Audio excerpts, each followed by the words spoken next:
Capítulo 11. Condução livre de vozes. Parágrafo 32. Nós aprendemos que as vozes de um acorde podem aparecer em posição fechada ou aberta, e que estas duas posições são as mais normais e vantajosas. Mas verdadeira beleza harmônica não consiste em arranjar as vozes de um acorde desta maneira ou de outra. Ela consiste sobretudo no caráter e independência das vozes elas mesmas. Isto é, em condução de vozes que não apenas não é dependente destas duas posições, mas, ao contrário, dá vazão a qualquer uma destas duas por razão do seu caráter peculiar. Até o momento, em todos os nossos exemplos, o movimento das vozes do meio era determinado pela voz superior, e então nenhuma oportunidade para independência era oferecida. Mas assim que não mais dominada pela voz superior, cada voz ganha em significância, derivando-se, por assim dizer, uma fisionomia distinta e um caráter próprio, que determina inteiramente as posições das vozes em um acorde. Assim, um uso arbitrário de posições fechadas ou abertas não é praticável. A utilização alternada destas duas posições se tornará então necessária. Uma condução livre das vozes poderá também ocasionar uma posição excepcional ou anormal dos intervalos de um acorde, como por exemplo na seguinte tríade em Dó: posição normal,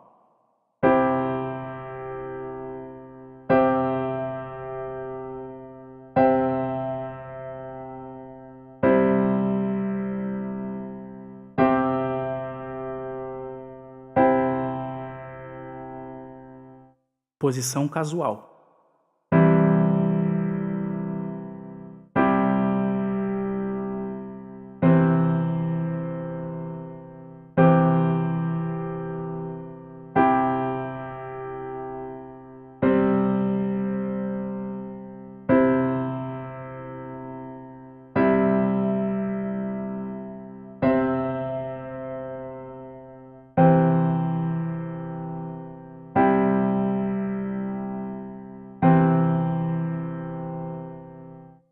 Deverá ser lembrado, então, que condução livre de vozes é de tal natureza que traz à tona não apenas uma recorrência alternativa das duas posições normais, mas também posições acidentais, assimétricas dos intervalos.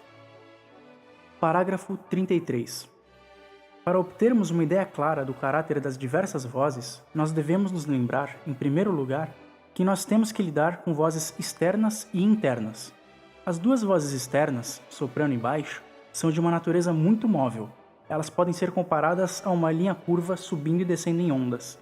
Quintas e quartas são saltos característicos no baixo, ainda que esta voz é também muito partidária a escalas, como progressões por graus, em sua maioria em movimento contrário ao soprano.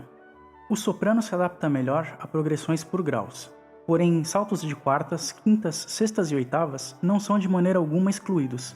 Tais saltos, contudo, nunca devem seguir uns aos outros em sucessão próxima. As vozes internas são distintamente adversas a muito movimento. Elas são naturalmente adaptadas para manter os tons comuns dos acordes. Frequentemente, elas mantêm um mesmo tom durante 2, 3 ou mais compassos.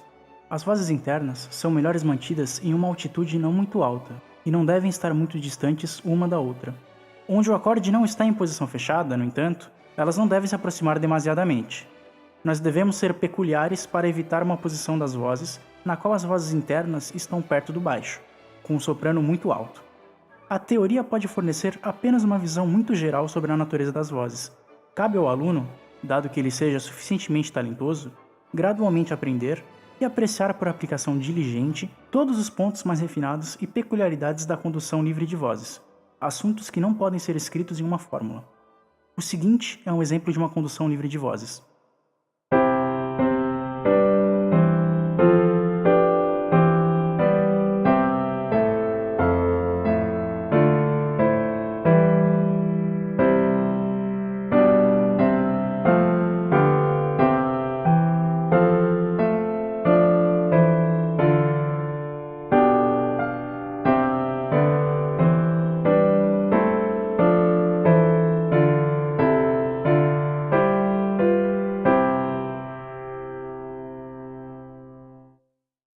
Exercícios. Trabalhe os exercícios precedentes, começando no capítulo 10, empregando uma condução livre das vozes.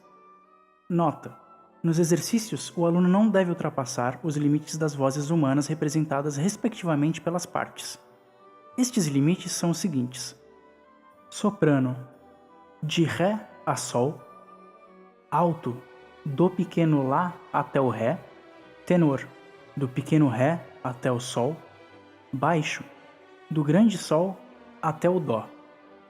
Apenas em casos de absoluta necessidade poderão esses limites ser ultrapassados, e nunca mais do que por um tom. Exercícios.